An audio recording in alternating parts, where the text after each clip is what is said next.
Let's be honest, people rarely admit it. But not having friends isn't always an accident. It's often the result of specific psychological patterns, habits of thinking, behaving, and perceiving the world that make genuine connection almost impossible. This isn't about being introverted or shy. It's deeper than that. Here's what psychology says about people who end up walking alone even when they don't want to. 1. They overanalyze every social interaction. People who don't have many friends usually think too much, especially about people. They replay conversations in their head, dissect every word, and overthink how they came across. This comes from hyper-self-awareness, a psychological trait where your brain constantly monitors how others might perceive you. It sounds smart, but it's social poison, because when you're stuck analyzing, you can't relax. And people sense that tension. It feels like distance. Even when you're trying to connect, you don't mean to be cold.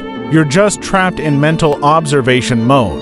The truth is, your brain is busier analyzing people than actually bonding with them. 2. They have a low tolerance for inauthenticity. You can spot fake behavior instantly, forced laughter, attention-seeking, drama, and once you see through it, you can't unsee it. Psychologists call this high social perception, and it's common among people with advanced emotional intelligence.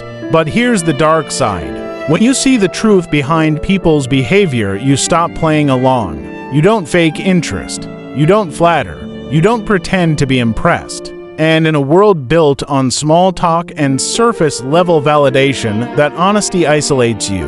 You're not rude.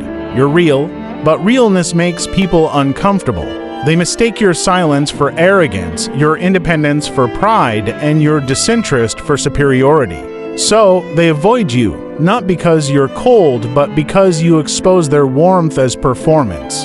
3.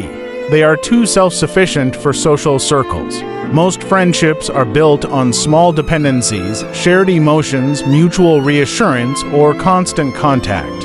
But people who don't have many friends rarely need those things. They regulate their emotions internally. They deal with problems alone. In psychology, this is called emotional self-reliance. It's strength on paper, but isolation in practice, because human connection thrives on vulnerability. When you never ask for help, never open up, never show emotional need, people subconsciously feel useless around you. And over time, they stop trying. You don't push people away directly. You just give them no space to matter. You're not unlikable. You're just a self-contained for most people to enter. 4. They reject group mentality. People who struggle to keep friends often have one dangerous trait: high individualism.